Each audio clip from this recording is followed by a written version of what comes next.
Bonsoir à toutes, bonsoir à tous. Aujourd'hui, je vous propose de revenir un peu sur ce qui va vous permettre de sonoriser votre récit illustré.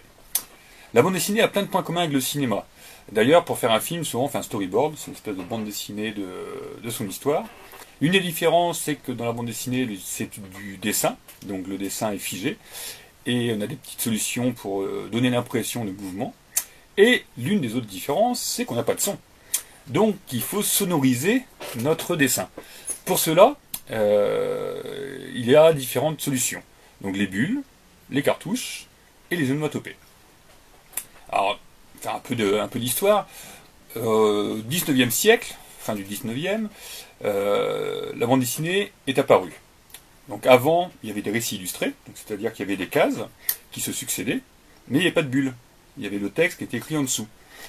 Et un jour, certaines personnes ont eu l'idée d'incorporer différents éléments pour dynamiser tout cela. Alors, ces éléments, ils ne sont pas sortis de nulle part, donc toujours un petit peu d'histoire. Il y avait d'abord les phylactères. À la base, c'est emprunté à la religion catholique et la religion juive, où je crois que c'est à la base, c'est des petits réceptacles où on mettait les parchemins avec les paroles des saints.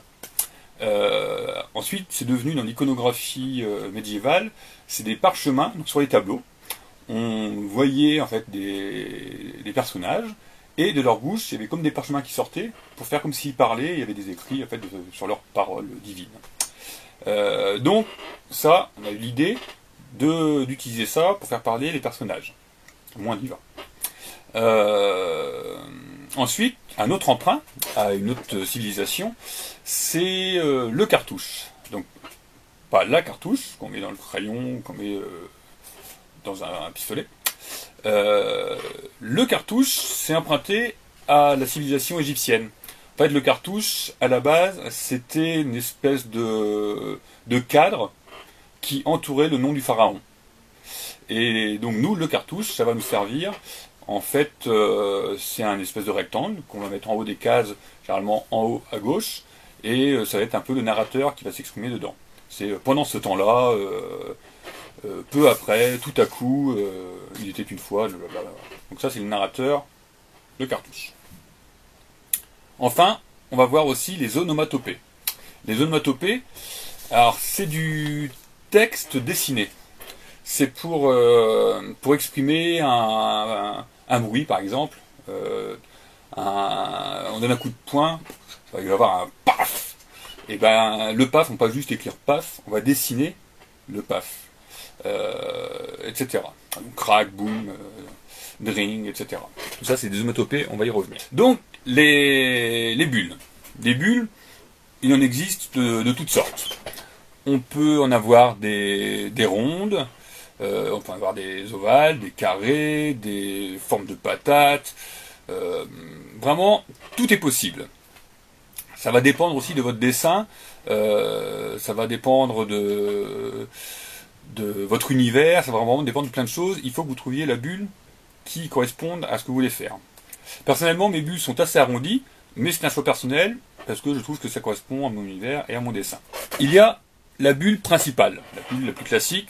Ça va être une bulle ou arrondie, lisse, ou rectangulaire, lisse, voilà, quelque chose d'assez lisse, même en forme de patate assez lisse, et qui va exprimer le langage classique.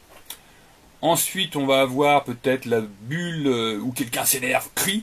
Donc là, que ce soit en forme ovale, que ce soit etc., là il va y avoir des pics tout autour de la bulle. Là, ça va exprimer en fait un énervement. Plus ces pics vont être grands, plus l'énervement va être grand. Il peut y avoir aussi, dans les bulles classiques, un personnage qui pense, qui rêve. Donc là, on va voir la bulle qui va prendre une forme de nuage. Voilà. Il peut y avoir aussi la bulle, si quelqu'un susurre, on peut avoir des petits pointillés. À la place de faire une ligne enfin une ligne continue autour de la bulle, il peut y avoir des pointillés. Dans l'intérieur de la bulle, également, plus vous écrivez petit dans la bulle, plus ça va donner l'impression que le personnage murmure. Plus vous écrivez gros, plus ça donne l'impression qu'il crie. Il y a aussi dans les mangas, donc dans les mangas qui sont traduits en français, les bulles sont faites de façon ovale, mais étirées du haut vers le bas. parce que en fait l'écriture japonaise, asiatique, s'écrit plutôt dans ce sens-là. Nous, c'est compliqué après de mettre dedans, parce que nous, notre écriture est plutôt horizontale et non verticale. Donc, même si vous faites des mangas, moi je vous conseille de faire des bulles ovales, mais dans un sens plus étiré horizontalement. Le cartouche, c'est tout simple, hein, donc c'est souvent un rectangle, comme je vous ai dit tout à l'heure, en haut à gauche de votre case. Moi je l'ai fait souvent jaune, parce que en fait, dans beaucoup de livres que j'ai lus, c'était jaune, je trouve que ça correspond bien, mais voilà, c'est par habitude aussi, et puis moi ça correspond aux lecteurs de mon enfance, mais après il n'y a pas de code, c'est à vous de voir ce qui va vous correspondre. Alors, dans les bulles, il y a une chose aussi importante, c'est choisir la police de caractère. Alors avant, je ne faisais pas l'écriture par ordinateur, je dessinais chaque lettre qu'il y avait dans mes bulles. Donc c'est même plus écrire du texte, c'est vraiment dessiner chaque lettre, avec un papier millimétré bleu, etc. Et il fallait que chaque E soit le même, c'est un travail de lettreur, et c'est pas ce que je préfère. Moi, personnellement, c'est pas mon truc. Il y a de très bons lettreurs, c'est vraiment un métier à part. Voilà, moi je m'y retrouvais pas, et j'y passais un temps fou, et ça me convenait pas. Donc, maintenant, il y a des super polices de caractère sur ordinateur. Donc il faut vraiment choisir la police qui correspond à votre dessin, à votre univers. Donc là, sur plein de logiciels, dont GIMP, on peut écrire, resserrer, etc. et d'avoir un truc très propre. Donc là, c'est une police de caractère qui va dépendre aussi de votre univers, mais qui va dépendre aussi de ce que vous voulez exprimer. Uderzo dans Astérix utilisait plein de différentes écritures selon ce qu'il exprimait. Si c'était des goths, il va prendre une écriture gothique, etc. Et voilà, on peut jouer aussi là-dessus. L'écriture, la police de caractère, va pouvoir aussi donner en fait un sens à ce qui est dit. Vous donner une petite musique au dialogue. Et enfin, les onomatopées.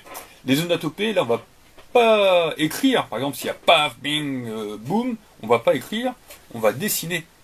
Il va falloir que vous exprimiez le son à l'aide du dessin. Par exemple, une branche qui casse, crac. Il faut que le crack soit sec, il faut que votre dessin soit sec, il faut que ça, voilà.